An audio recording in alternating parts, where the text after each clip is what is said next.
संजय जी, मसला आ रहा है, आपके पॉलिटिकल अपोनेंट इंडिया गठबंधन के सबसे बड़े चेहरे राहुल गांधी ने कहा कि हम अब किसानों को सबसे बड़ी खुशखबरी सुनाई देते हैं, जैसे ही सरकार में आएंगे, कब आएंगे ये तो जनता तय करेगी, लेकिन उन्होंने कहा जब भी आएंगे, जैसे ही आएंगे हम स्वामीनाथन के हिसाब वाली एमएसपी दे देंगे। अब भैया बताओ, उनने रेट खोल दिया, अब उसके ऊपर कुछ रखते हो तो आप बताओ। यहां तो जवाबी कीर्तन चल रहा है। नहीं, पहले ख्याल होते थे यूपी में, गांव पुराने लोग जानते हैं जोशी जी, यूपी में पहले ख्याल होते थे हैं जवाबी, तो अब जवाबी हो रहा है। भैया उनने कह दिया MSP according to Swaminathan formula. मुझे लग रहा है आपको घोषणा कर देनी चाहिए एमएसपी के साथ 500-500 का नोट सबको साथ में। चुनाव का मौसम है, नहीं जब अंताक्षरी खेलनी है तो मुझे बताओ, देख खेलो। संजय जी देखिए, मैं भी सबको सुन रहा था जी। राहुल गांधी जी अभी घोषणा कर रहे थे, तो इसका मतलब ये है कि 2006 में जब स्वामीनाथन रिपोर्ट आया, उसके बाद से मनमोहन सिंह जी की जो सरकार थी और जो कि बेस्ट इकोनॉमिस्ट के रूप में माने जाते हैं, उन्होंने शायद किसानों के इकोनॉमी को समझने में गलती की और उन्होंने स्वामीनाथन रिपोर्ट को लागू नहीं किया। अब राहुल गांधी को पता है कि मैं भी खेल रहा हूं, देश में घूम रहा हूं, मैं सत्ता में आऊंगा नहीं, जो मनमाए कर दूं, जो मनमाए कह दूं और जैसे मनमाए वैसे जनता को भड़काता। वर्तमान में यही हो रहा है। 2 महीने बाद चुनाव है। आपका एक बात मुझे भी बहुत अच्छा लगा, अगर हम सरकार से दुखी हैं, सरकार हमारे चीजों को, सरकार अगर गन्ना मूल्य का भुगतान नहीं कर दी हो 90% लोगों को, सरकार अगर किसानों को भत्ता के रूप में 6,000 रुपया ना दे रही हो, सरकार अगर नीम कोटेड खाद नहीं दे रही हो, सरकार अगर तमाम तरह की सुविधाएं नहीं प्रदान कर रही हो, तो किसान का नाराज होना लाजमी है। सच पूछिए तो ये किसान की नाराजगी नहीं है, ये राजनीतिक नृत्य है, राजनीतिक ड्रामा है, जो चुनाव से पूर्व ये करके साबित किया जा रहा है कि नहीं, अभी अमृत काल नहीं चल रहा है, अभी दुख का काल चल रहा है। देखिए, लेकिन देश की 140 करोड़ जनता सब समझती है। पंजाब में सरकार ने जब अभी तो आम आदमी पार्टी की सरकार है, सारी कुछ घोषणा कर दे, क्या जरूरी है सबको यहाँ पर लाके यहाँ पर तांडव करवाने का? नहीं, 2 महीने बाद चुनाव है और सच पूछिए तो इसका चुनाव में प्रतिकूल असर पड़ता है। जो लोग झेल रहे हैं सड़कों पर, जो कहीं अपने किसी रिलेटिव को किसी हॉस्पिटल नहीं ले जा पा रहे हैं, कोई व्यापार नहीं कर पा रहा है, कोई नौकरी नहीं कर पा रहा है, पूरी तरह से अराजकता मचा के रखवाया हुआ है। हम समझते हैं कहीं न कहीं से पार्टियां इनके पीछे हमारे अन्नदाताओं को और अन्नदाताओं के कुछ हिस्सों को, अन्नदाता एक माँ के समान होती है जो पेट भरती है, उनके कुछ हिस्सों को गुमराह कर रही है और राष्ट्र में कहीं ना कहीं से इस तरह का एक स्थिति पैदा कर रही है जहां अशांति दिखे, जहां ये खुलकर कहें कि हम जो है ये अमृत काल नहीं है, ये किसानों के साथ अत्याचार और अन्याय का काल है। अगर किसानों के साथ अत्याचार अन्याय का काल है तो ट्रैक्टर में ईट रोड़ी भर के लाने की क्या आवश्यकता है? सड़कों को घेरने की क्या आवश्यकता है? रोड पर ट्रैक्टर को तेज दौड़ा कर क्या बताने की आवश्यकता है? ठीक है संजय भाई, ठीक है संजय जी, ठीक है, आपका उत्तर आया। मैं संजय राणा के पास चलूंगा, उससे पहले एक बात कहूं, मैं हिपोक्रेट नहीं और मैं मतलब अधिकतम सीमा का नॉन हिपोक्रेट आदमी हूं। चाहे कोई नाराज हो, जब खुश हो, वो बोलता वही जो मुझे लगता है बात ठीक है। देश में किसान भी सिर माथे, मास्टर भी सिर माथे, कारोबारी भी सिर माथे, दूध बेचने वाला भी सिर माथे, सबका योगदान है, देश तब बनता है। फौज वाला आदमी भी सिर माथे, जो आदमी जिस भी भूमिका में है सब सिर माथे, सब मिला के भारत मां का चेहरा बनता है। इसलिए मैं किसी को कम ज्यादा कभी नहीं कहता ना। मैं थोड़ा अटपटा ढंग का आदमी हूं, लोग जिधर सिरहाना रखते हैं उधर मैं पैताना रख देता हूं। संजय राणा, एक बेसिक सवाल, बाकी आपसे पूछ रहा हूं तो बाकी मेहमान जरूर सुनेंगे। ऐसा सवाल मेरे ख्याल से आप किसान आंदोलन पर उठा नहीं, वो बेसिक सवाल ये, अनिल दुबे जी आप से भी इसी पर उत्तर चाहूंगा, थोड़ा गौर करिएगा। क्या कोई ऐसा मान सकता है जिसके पास जरा भी बुद्धि हो, पूरी नहीं 10-20% भी बुद्धि हो, कि हिंदुस्तान में अगर 14 से 19 तक मोदी की सरकार किसानों के विरुद्ध चली होती तो भाजपा वाले उल्टे खड़े हो जाते। क्या? बिल्कुल।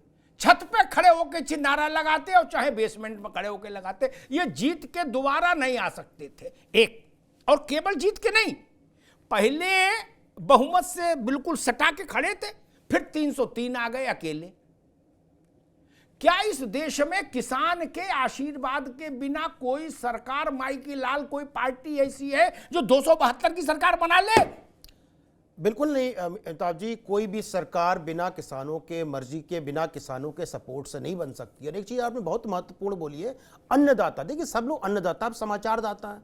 हम हो सकता है मैं ज्ञान दे रहा हूं तो ज्ञान दाता हो गया, शिक्षा दे रहा हूं शिक्षा दाता, आईटी वाला आईटी दाता। ये बोलता कि मैं ही सरमोर हूं, मेरे वजह से ही सारा काम हो रहा है, ये गलत है। हम सबका सम्मान करना चाहिए जो भी इस देश के डेवलपमेंट में कंट्रीब्यूशन कर रहा है, लेकिन तथ्यों को जानना बहुत जरूरी है। हमारे एक मित्र बोले तो मैं, संजय भाई किसान नहीं है। अरे भैया हमारे यहाँ आज भी किसानियत होती है, लेकिन हम लोहा लकड़ लेके, ट्रैक्टर लेकर रोड पर नहीं खड़े हो जाते, बिकॉज हमें पता है कि 2014 से आज तक में 35% का इजाफा हुआ है जो किसानों को मिल रहा है। पहले 40,000 करोड़ का होता था, आज 2.5 लाख करोड़ का एमएसपी मिल रहा है। तो इस पे गौर करने की जरूरत है। 6,000 रुपए जो सालाना मिल रहा है वो अलग से है, सब्सिडी अलग से है। पहले यूरिया के लिए मारामारी होती थी, अब उतनी मारामारी नहीं है। और यही देखिए 2022 का जब उत्तर प्रदेश का चुनाव था तो इसके पहले आंदोलन चल रहा था, बोला था खत्म है, पश्चिम उत्तर प्रदेश खत्म है। सारी की सारी सीट भारतीय जनता पार्टी के पास आई, क्योंकि प्रधानमंत्री जानते हैं इस देश के कि किसानों का महत्व क्या है, ये अन्नदाताओं का महत्व क्या है, इनके बगैर नहीं हो सकता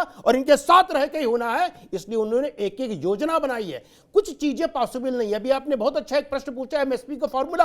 यहां पे बहुत सारे वक्ता बैठे हैं, किसी को फॉर्मूला नहीं पता होगा। C2 + 50% है, और बता दीजिए C2 + 50% में कौन सी सरकार आके दे सकती है। अब राहुल गांधी की अगर हम चर्चा करें तो उनको कुछ भी बोल सकते हैं। अभी गए थे झारखंड में, वो बोले जमीन अधिग्रहण केंद्र सरकार कर रही है। इन व्यक्ति को यह नहीं पता कि स्टेट मामला क्या होता है और सेंटर मामला क्या होता है। दूसरी महत्वपूर्ण बात जो मैं हाईलाइट करना चाहता हूं आपके डिबेट के द्वारा, मुझे देखिए 17 तारीख को केजरीवाल की जो बुलाया गया उनको ईडी बुलाएगी। हो सकता है गिरफ्तारी की वजह से ही आंदोलन करवाया जा रहा है पंजाब के। सिर्फ किसान, पंजाब के किसानों को क्यों तकलीफ है? उत्तर प्रदेश के हमारे किसान भाई नहीं है, हमारे माँ बाप दादा नहीं है, हमारे वेस्टर्न उत्तर प्रदेश के लोग नहीं है, हरियाणा के लोग नहीं है। ये देखना होगा कि आंदोलन है या ये दूसरा रंग ले रहा है। कहीं कोई दूसरा रंग तो नहीं ले रहा आंदोलन के नाम पे या किसानों के नाम पे। ये काम गलत नहीं होना चाहिए। और राजवीर जी, जी एक प्रश्न खड़ा होता है, मेरी स्मृति कहती हो सकता है गलत है, लेकिन तथ्य सही होगा। कालखंड गलत में कुछ हो सकता है, क्योंकि मैं कागज नहीं रखता। मुझे याद है, शायद हो सकता वो मनमोहन सिंह के बाद इनकी सरकार हो, भाजपा वालों की, लेकिन सुप्रीम कोर्ट में भारत की सरकार ने लिख के दिया था एक प्रसंग में कि स्वामीनाथन का जो फॉर्मूला है इसके आधार पर एमएसपी व्यवहारिक नहीं दी जा सकती। Chapter closed. राजवीर जी, कौन लोग हैं जो कान में फूंक जाते हैं कि चलो अब की सिंधु बॉर्डर पर बवाल करो, अब की हम दिलवाएंगे। मेरा बड़ा दूसरा ईमानदारी वाला सवाल, मेरी पीड़ा आपके साथ है, आपके जीवन में कष्ट वैसे ही कम नहीं, और ये लोग आपको बार बार बॉर्डर पर लाके और फंसा देते हैं। मेरा निवेदन आपसे, मान लीजिए अभी भगवंत मान ये फैसला कर दे, ज्यादा 90% किसान पंजाब का है, अभी भगवंत मान एक ट्वीट कर दें, हर किसान को 10,000 रुपया महीना जेब खर्च देंगे, क्या सिनेमा देखो, खाओ पियो मौज लो, क्या कोई रोक सकता? माइका लाल, सब लौट जाएंगे, जय हो जाएगी? नहीं। छोड़ो एमएसपी, पीएसपी, टीएसपी, अगर वो ये कह दें कि 10,000 रुपया महीना हर किसान को देंगे, कौन रोक सकता है? राजवीर जी, जी आदरणीय निवेदन था, तो नहीं पड़ेगी जी। आज सबसे ज्यादा समय हमको मिलना चाहिए जी बिल्कुल, क्योंकि बहुत सारी चीजों के जवाब देने। जी बिल्कुल बिल्कुल बिल्कुल। मैं ये कहना चाहता, एक बात आई राजनीति से प्रेरित वाली बात, बहुत क्लियर और स्पष्ट कर देना चाहता हूं। मैं भारतीय किसान यूनियन चौधरी राकेश टिकैत का सिपाही। कोई भी राजनीतिक दल किसानों के कंधे पर रखकर के अपनी बंदूक चलाने का प्रयास न करे। हमारा राजनीति से, चुनाव से कोई मतलब ताल्लुक नहीं है। जो राजनीतिक पार्टियां इस तरह की बयानबाजी और स्टंटबाजी कर रही हैं, जिन राज्यों में उनकी सरकारें हैं उन राज्यों में घोषणा करके दिखाएं। इसके पहले हम नहीं मानते। ठीक, राजनीति से मेरा कोई सरोकार नहीं। एक बात अभी आई, आप बार बार कह रहे कि 6,000 रुपए वो पिक्चर देखने को जेब खर्च के लिए। हमारे एक साथी और कह रहे थे, क्या मोदी जी जो किसान सम्मान निधि दे रहे हैं, क्या कोई कह सकता है आप लोगों में से कि ये भी मौज मस्ती के लिए दे रहे हैं आदरणीय, जबकि उन्होंने कहा कि आवश्यकताओं के लिए दे रहे हैं? जी हाँ। ऐसा ना करो, क्योंकि वो सम्मान निधि नहीं है। 6,000 रुपए कोई सम्मान निधि नहीं होती। दूसरी बात जो हम आज क्लियर करना चाहते, बार बार आप कह रहे स्वामीनाथन आयोग की रिपोर्ट और एमएसपी, अगर आप समय दे तो आज भी क्लियर करना चाहता हूँ। बुद्धिजीवी बैठे हैं, हालांकि किसान तो अनपढ़ होता है, उसको समझ तो होती नहीं, थोड़ा समझ तो होती नहीं है किसान को। जी जी बिल्कुल संक्षेप में बताओ। जी। हमने भी अपनी बात जहां छोड़ी थी, पूरी शांता कुमार जी जो जिनकी रिपोर्ट रखी थी सदन के पटल पर, उन्होंने कहा था 6% किसान ही देश में एमएसपी पे बेच पाता है, 94% धक्के खाता है। खैर, हम ये कह रहे हैं कि सरकार उतना ही खरीदे जितना खरीदती है। जो सरकार के द्वारा पोषित व्यापारी हैं, जो किसान से 1600, 1700, 1800 रुपए गेहूं लूट करके, आप बता दें मार्केट में क्या 2 भाव का आटा मिलता है?